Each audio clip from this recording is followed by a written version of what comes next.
ശരിക്കും പറഞ്ഞാൽ ഈ സ്കൂപ്പാണ് ഇതിൻ്റെ ഭംഗി എന്ന് പറയാനായിട്ട് ചെറിയൊരു പണി കിട്ടി. Welcome back to S garage. ഇന്ന് നമ്മൾ സംസാരിക്കാൻ പോകുന്നത് കൂടുതൽ ആൾക്കാരും ചോദിക്കുന്നുണ്ട്, ഒരു മിഡ് റേഞ്ച് വണ്ടികൾ മാത്രമേ നിങ്ങൾ ചെയ്യുന്നുള്ളൂ, നിങ്ങളൊരു ലക്ഷറി വാഹനങ്ങൾ ചെയ്യുന്നില്ലേ, അഥവാ ഇത് കൺവേർഷൻ എന്ന് പറയുന്നൊരു സാധനം ചെയ്യുന്നില്ലേ. ഇപ്പൊ കൂടുതൽ ആൾക്കാരും പുറമേ നിന്ന് ഒരു ലിമിറ്റഡ് റേറ്റിൽ ക്യാഷിൽ വണ്ടി എടുത്തുകൊണ്ട് വന്നിട്ട് അത് കൺവേർട്ട് ചെയ്ത് ഒരു പുതിയ ഷേപ്പിലേക്ക് കൺവേർട്ട് ചെയ്ത് പുതിയ ലുക്കിലേക്ക് ആക്കി കൊണ്ടു നടക്കുന്ന ഒരു പ്രത്യേക സെറ്റപ്പിലേക്ക് വന്നിട്ടുണ്ടായിരുന്നു മാർക്കറ്റിൽ. സോ നമ്മുടെ കയ്യിൽ ഒരുവിധം കിറ്റുകളെല്ലാം അവൈലബിളുമാണ്. അതിലൊരു പുതിയ വർക്കായിട്ട് നമ്മൾ ചെയ്തുകൊണ്ടിരിക്കുന്നത് ഒരു ഫേസ് ലിഫ്റ്റ് കൺവേർഷൻ ആണ്. നമുക്ക് കണ്ടു നോക്കാം. ഇതൊരു BMW 5 സീരീസ് 520 ആണ്. എക്സ്പെഷ്യലി ഇതിനെ ഞാൻ കൂടുതൽ ആൾക്കാർക്ക് മനസ്സിലാക്കി തരേണ്ട കാര്യമില്ല ഇത് എന്താണ്, അല്ലെങ്കിൽ ഈ മെഷീന്റെ എന്താണ് ലുക്ക് എന്നുള്ളത്. 2022 ഒരു പുതിയ ഫേസ് ലിഫ്റ്റ് ഇറങ്ങിയിട്ടുണ്ടായിരുന്നു BMW-ന്.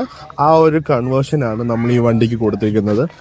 2015 വണ്ടിയായിരുന്നു ഇത്. ഈ 2015 വണ്ടിയെ നമ്മൾ എന്ത് ചെയ്തു, 2022 ഒരു ഫേസ് ലിഫ്റ്റ് ചെയ്തിട്ടുണ്ട്. ഇത് ശരിക്കും പറഞ്ഞു കഴിഞ്ഞാൽ ഫേസ് ലിഫ്റ്റ് ചെയ്ത് ഇത് കംപ്ലീഷൻ ആയിട്ടില്ല വർക്ക് കണ്ടിന്യൂ ആയിട്ടുണ്ട്. ഇനി അലൈനിങ്, ഇതിപ്പം ജസ്റ്റ് കിറ്റ് എല്ലാം ഒന്ന് അലൈൻ ചെയ്ത് വെച്ചിട്ടേ ഉള്ളൂ. ഇത് പ്യുവർ അലൈനിങ് എന്ന് പറയുന്നത് തിങ്കളും ചൊവ്വാഴ്ചയായിട്ട് ഞങ്ങളിത് നെക്സ്റ്റ് ഡേയിൽ ഞങ്ങൾ ഇതിന്റെ അലൈനിങ് പ്രോസസ്സ് എല്ലാം സ്റ്റാർട്ട് ചെയ്യുന്നതായിരിക്കും. കൂടാതെ ഇതിന്റെ ഫ്രണ്ട് ലുക്കാണ് ശരിക്കും പറഞ്ഞാൽ പഴയ ഒരു ലുക്ക് എന്ന് പറഞ്ഞാൽ ഒരു ചെറിയൊരു ആമത്തോട് പോലെ ഇരിക്കുന്ന ഒരു ഫേസ് ആയിരുന്നു ശരിക്കും ഈ F10 വന്നുകൊണ്ടിരുന്നത്. നമ്മൾ അത് കൺവേർട്ട് ചെയ്തിട്ടാണ് ഒരു പുതിയ ഷേപ്പിലേക്ക് കൊണ്ടുവന്നിരിക്കുന്നത്. അതിൽ ഏറ്റവും നല്ല അഴകുള്ള ഒരു ഭാഗം എന്ന് പറഞ്ഞു കഴിഞ്ഞാൽ നമ്മുടെ ഹെഡ്ലൈറ്റിനകത്ത് ഒരു റെഡ് ലൈൻ വരുന്നുണ്ട്. ശരിക്കും പറഞ്ഞാൽ പെട്രോൾ CS-ന് വരുന്ന പോലെ തന്നെ ഒരു കാണാൻ ഭംഗിയുള്ള ഒരു നല്ലൊരു ഹെഡ്ലൈറ്റ് ഇതിന് കൊടുത്തിട്ടുണ്ട്. ഫ്രണ്ട് ബമ്പറിനകത്ത് തന്നെ ഇതിനകത്ത് ശരിക്കും പറഞ്ഞാൽ നോർമലി വരുന്ന കിറ്റുകളെ അപേക്ഷിച്ച് വെച്ച് നോക്കുകയാണെന്നുണ്ടെങ്കിൽ ഇത് പ്യുവർലി കുറച്ചും കൂടി നമുക്ക് എന്താ പറയുന്നത് ക്വാളിറ്റി ഉള്ളതും കുഴപ്പമില്ലാത്ത ഈ ആവശ്യമില്ലാത്ത ഹോൾസോ കാര്യങ്ങളോ ഒന്നും ഇടേണ്ടി വരുന്നില്ല. ഡയറക്റ്റ് ഫിറ്റ്മെന്റ് ആണ് എല്ലാം വരുന്നത്. ഇതിനകത്ത് തന്നെ സെൻസർ ലൈനിങ്ങും നമ്മുടെ ബാക്കിയുള്ള എല്ലാ ആഡ് ഓൺസ് കിറ്റുകളും ഇതിനകത്ത് ഉപയോഗിക്കാൻ പറ്റുന്ന രീതിയിലാണ് ഈ കിറ്റ് നമുക്ക് വന്നിരിക്കുന്നത്. നോർമലി മാർക്കറ്റിൽ പല കിറ്റുകൾ അവൈലബിൾ ആയിട്ടുണ്ടെങ്കിലും റേറ്റ് കുറച്ചും കൂട്ടിയും ഒരുപാട് സാധനം കൊടുക്കുന്നുണ്ട്. ഇത് വന്നിരിക്കുന്നത് പറഞ്ഞു കഴിഞ്ഞാൽ പ്യുവർലി എല്ലാ പ്ലാസ്റ്റിക് പാർട്സും ആഡ് ഓൺ ചെയ്തിട്ടാണ്. അതായത് ഇത് ഒരു കൺവേർഷൻ ചെയ്തതാണെന്ന് മനസ്സിലാക്കാൻ പറ്റില്ല. ഇതിന്റെ ഹുഡ് തുറന്നാൽ അതിന്റെ എല്ലാ പ്ലാസ്റ്റിക് പാർട്സും ഇതിനകത്ത് അവൈലബിൾ ആയിട്ട് വരും. ഇതിനകത്ത് തന്നെ സെൻസറിന്റെ ഹോൾസ് ആയാലും നമ്മുടെ വൈപ്പറിന്റെ ഹോൾസ് ആണെങ്കിലും എല്ലാം വരുന്നുണ്ട്.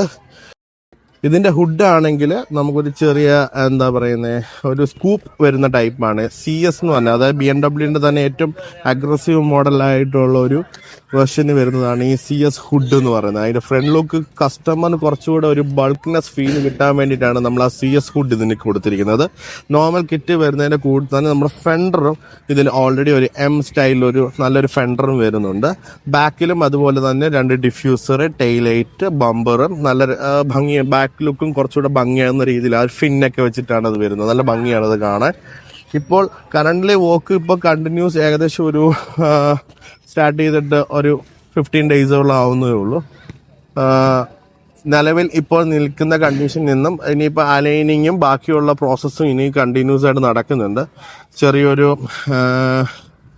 ഇപ്പം പെയിന്റിങ് ചെയ്യുന്നതിന് തൊട്ട് മുന്നേ ഉള്ള പ്രോസസ്സാണ് ഇത് കണ്ടുകൊണ്ടിരിക്കുന്നത്. ഇനിയിപ്പം നമുക്ക് വീൽസ്, ടയേഴ്സ്, കൂടാതെ നമ്മുടെ interior works, carbon fibre dipping, steering wheel, പിന്നെ നമ്മുടെ ഇൻഫോടൈൻമെന്റ് സിസ്റ്റം വിത്ത് നമ്മുടെ 360 ക്യാമറ, പിന്നെ നമ്മുടെ ക്ലസ്റ്റർ, ഇത്രയും സാധനങ്ങൾ നമ്മൾ ഇനി ആഡ് ചെയ്യാനായിട്ട് നമ്മുടെ കിടപ്പുണ്ട്.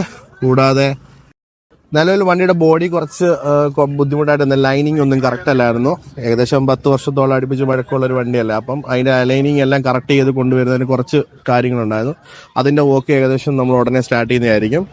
ആഫ്റ്റർ വർക്കിന് ശേഷമുള്ള പിക്ചർ ഞാൻ നിങ്ങളുടെ യൂട്യൂബിനകത്ത് ഇടുന്നതായിരിക്കും. സോ എല്ലാവരും ഫോളോ ചെയ്യുക, ബെല്ലൈക്കൺ തല്ലിപ്പൊട്ടിക്കുക. വീണ്ടും കാണും വരെ സൈൻ ഓഫ്.